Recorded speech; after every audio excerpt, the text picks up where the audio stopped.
toy movies, they've been looking like that? I didn't know.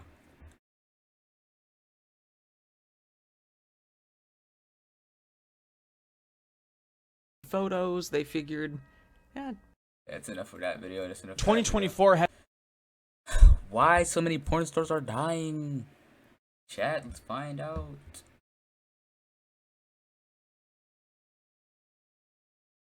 2024 has been awful for the adult film industry. Recently, adult film stars have been dropping like flies. Cagney Lynn Carter, dead at 36 from taking her own life. Sophie Leone, dead at 26 from a suspected homicide. Jessie Jane, dead at 43 from an overdose. Thina Fields, dead at 24. Bro. At the time of this video being recorded, Emily Willis is in critical condition from an overdose and her family is expecting the worst. It seems like every week I've been hearing about some adult film star just randomly dying. So what the fuck is going on? Or better yet, what is going on in the industry? Well, the adult film industry is probably one of the worst industries to work in ever. Now, that really shouldn't be too surprising. An industry as gross and obscure as porn being a really weird place to work, I mean, no surprise, right? But people don't really seem to grasp just how awful this industry really is and the genuine terrible effect it has on people and on society. So let's cut the bullshit and just get right into it. Genetic so, thing? how exactly is the industry connected to all of these deaths? Well, I think a good start is looking at one of the people that I mentioned earlier, Thina Fields. Now, months before she died, she talked about facing serious abuse in the adult industry. It is very difficult to be a woman and create adult content when society is literally in shit. At 24 years old, she was found unalive in her home. But one of the weirdest things is that the cause of her death was not really made available. Now, when interviewed about her death, her friend and fellow adult film star Alejandra Sweet said that I can't really share too many details right now because I'm saddened by the news. Now, the production company that she was signed to, Milky Peru, released a statement on their Instagram dedicated to Thina. We still can't believe this. We refuse to be without you. We would like to see you one more time. We hope someone wakes us up from this bad dream. You will always be in our hearts. Thank you for allowing us to be part of your life. And this is the same production company that she was facing all of this abuse from at the time. It's pretty suspicious behavior.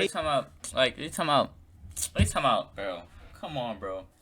Talking about we wish, bro. Like, you had her fucking sucking niggas, bro. Don't you think? Now, I don't want to be a conspiracy theorist here, but maybe, just maybe, it was an inside job.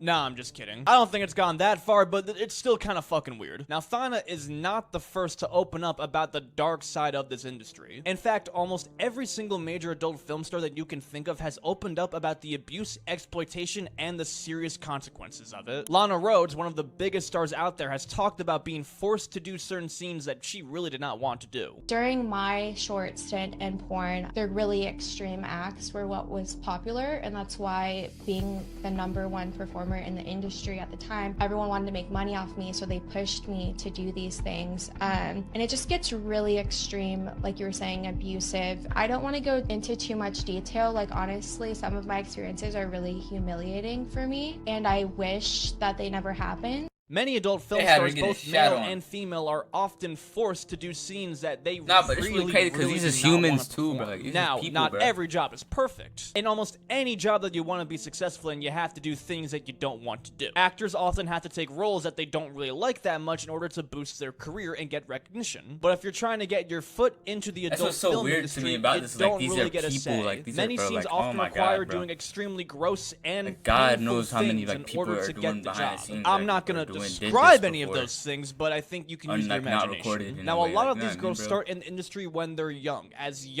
18 years old, as a matter of fact. But oftentimes, many are recruited even younger. Tracy Lords, one of the most successful actresses in her time, was only 15 years old when she started. She used a fake birth certificate and a fake driver's license to claim that she was way older than she actually was and starred in many movies. In the 80s, she was one of the highest paid adult film actresses at the time, earning over $1,000 per day. And this was all while she was only 16 years old. But when she turned 18, the authorities finally looked into the tip that she was actually underage, and they discovered that her credentials were completely fake. The owners of her video agency, Excitement Videos, were arrested and...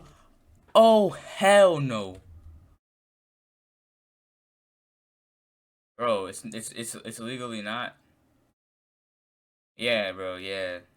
Any film that she starred in was now legally considered child porn. In court, the government prosecutors claimed that Tracy was manipulated by the industry and was drugged to do certain scenes that she did not want to do. However, in her autobiography, she claims that anyone who worked with her never once saw her take drugs and that she was fully aware of her actions. But many of her co-workers and even her sister have heavily criticized the book for lying. Now, this is the most well-known case of underage actors in adult films and probably the most controversial one, because it's kind of hard to decide who to really put the blame on. Was it Tracy's fault for lying to the company by using fake documents that looked real? Maybe the company genuinely did not know. Or should the movie company have done a better job at checking her background and making sure that she really was of age? Keep in mind, it was the 80s. The internet was still pretty new and wasn't very advanced. But that's not really even close to the worst of it. Because one of the worst secrets in the industry easily is the human trafficking. Now, over 4.8 million people globally are sexually exploited, and more than 20% of those people are children. And many of these people are used solely for the purpose of pornography. The #1 site where all this content has been uploaded is Pornhub, the world's biggest porn site, the site that both you and me have been on before. And if you genuinely have the balls to say that you've never been on it, you're a goddamn liar. In December 2018, a 15-year-old girl randomly went missing after she left her home. The mom did find her daughter 10 months later, but she didn't find her through the authorities. She found her on Pornhub, where she was featured in over 50 videos. Dawn Gianni, a substitute teacher, was arrested after she posted videos of her assaulting her 14-year-old family member on the website. And the only reason the authorities knew about it was because one of her classmates saw the video online and reported it. Rose Lemba was 14 years old when she was kidnapped by 2 men and R-worded for 12 hours straight. They uploaded the footage to the hub, and several months later, students at her school were sharing the link on MySpace and tagging her. Yo, fuck this video, bro. Several versions of this video were uploaded to the site, with one of them having over 400,000 views. Now, over the course of 6 months, she reached out to Pornhub and explained multiple times that she was a minor and that this was assault, and begged them to take the video down, but never got a response. Until finally, she created a new email posing as a lawyer and demanded they take the video down or legal action would occur. And there are many, and I mean many, stories just like this. These are only a few. However, one of the most infamous situations that brought attention to this issue was one of Pornhub's partner channels, Girls Do Porn. The website's founder, micahmp3, created multiple fake modeling websites and invited women to apply for a modeling gig. He posted ads for these on Craigslist and specifically targeted college towns and wanted women who were 18 to 21 years old. Once the women applied, he then told them that the job they actually applied for was for porn and not modeling. Because, so, you know, you can't really recruit porn stars through Craigslist. At least I don't think so. Now, these girls were initially offered $2 to $6 grand for 30 minutes of shooting. Now, many of the girls, predictably, were hesitant to actually sign the contract and take the gig, even though it was good money for what seemed like very little labor. So Michael tried to manipulate the women and get them to sign contracts in very shady and straight up illegal ways. He hired reference girls, and their job was to earn the women's trust and try and deceive them into signing the contract by lying to them and withholding certain information. For every contract that these reference girls got signed, they earned $25 to $200. And Michael had these contracts written in a very, very complicated way to make them as confusing as possible. These contracts never once mentioned the website named Girls Do Porn and never mentioned the fact that they would be uploaded to the website,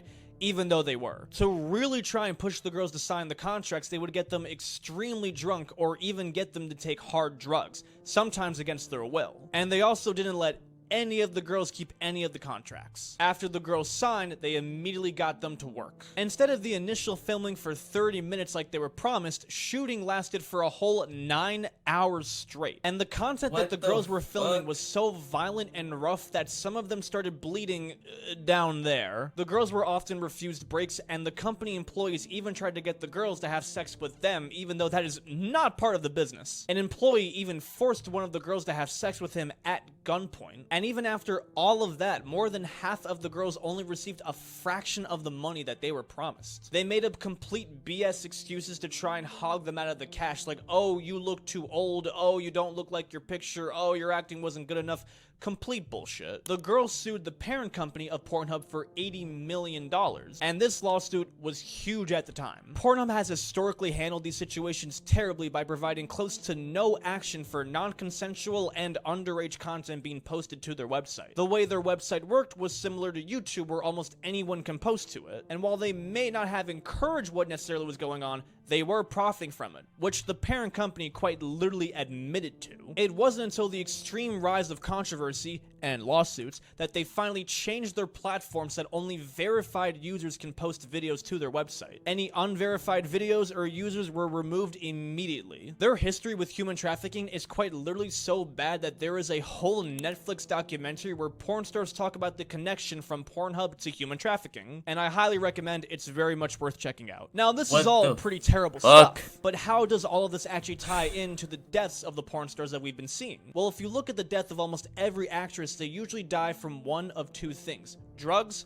or taking their own life. There is a very high correlation of people who are sexually traumatized and abusing drugs and alcohol and self-harm. From a UCLA study, more than 50% of porn stars reported using marijuana, 1 in 5 reported using cocaine, and 1 in 5 reported using ecstasy or Xanax. And 1/3 also said that they used hard drugs sometime within the last 3 months. And all of this is self-reported data, so those could be a lot higher stats. Many of these women are using drugs or self-harm to most likely cope with the trauma they experienced or to try and hide the shame of their career. Hence why we see so many overdoses and people taking their life. Riley Reid, one of the biggest names in the industry, talked about how her career basically completely ruined her personal life. I've lost my whole family and it sucks.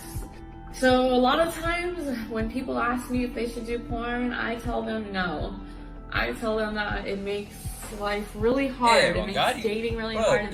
You lose everything. Like, niggas see you getting fucked all the time. Intimacy hard. Of course. You're putting yourself out there and the world is now judging you. You have to be okay with being shamed every day of your life. I don't even want to have children. Like her racist ass, bro. Because I'm worried of the way that people will treat my child. With me personally, my mom was supportive in the beginning. She kind of just let me do whatever, that I think it was a good thing. I had a lot of freedom. As time progressed and I became successful, I started to feel like my mom was using me so that she could live a more luxurious lifestyle. When I started to set like these boundaries, not giving her money or things like that, it made our relationship a bit more difficult and almost toxic. And racist so ass. it sucks. I don't have a mom anymore. I don't talk to her. I miss having a mom. I feel like you can't rewind and you can't go back. I don't have that relationship with her anymore. I don't ever think I will. And that bums me out. Bums me out a lot. I talked to my dad and he struggles with my job being in the industry. He's also religious. Recently I wanted to go visit him and he said that I can't go visit because his wife, my stepmom, doesn't want me there. I'm not allowed to go visit my dad anymore because my stepmom doesn't like that I do porn. But then he told me that what does she have to do with it? I was like, can we like go get coffee and like we could go like get breakfast? And he's like, I don't want to be seen in public with you. And that hurt so bad, and it sucks. But like that's crazy. It's like damn. But like come on, bro. On some real shit, bro. Your sister's viral every time she posts a video of her getting fucked. Like. You know what I mean, but like, you know what I mean, bro? It's like, you got bread and all that, you got this and the third, but like, that shit is not heard, bro. No cap, bro. I lost my family. I don't talk to like my brothers or sisters. I think that they all kind of like try to take advantage of me and stuff. Like, how do you, bro? They're just. Like, my dad don't want to be around me. So even with all the horrific things going on in the industry, why work in it? Many of these women choose to work in this career. Most of them can also choose not to, right? Well, it's not that straightforward. Like I've said, many of the people who pick this path are extremely young. Listen, We don't tend to make the best decisions when we're young. They see the promise of money, fame, and a rock star lifestyle, and they immediately jump into it without a second thought. Many of these production companies target these young women for that specific reason, and lots of other people genuinely just do it for the money, not necessarily because they want to. Human, like, for example, Brianna Coppage was a teacher in St. Louis, Missouri, and really loved her job, but being a teacher was not enough to pay the bills. She started OnlyFans as a side hustle and ended up making more than double her salary as a teacher. She had no intention to leave her job as a teacher, but once the school found out about her account, she was fired. And she then focused on doing OnlyFans full-time because it was her only option. And it's a damn shame that she was only doing it to get the bills paid, not because she liked doing it. Now, the industry has improved over time and has learned from history. Many recruiters and production companies act much more ethically to their cast and crew. People who hire these actresses fully make sure that they are only doing it because they are passionate about the business and don't want them to make a mistake that they will later regret. And many popular websites have now started implementing much more control to prevent non-consensual content from being uploaded. However, the abuse and the consequences still remain.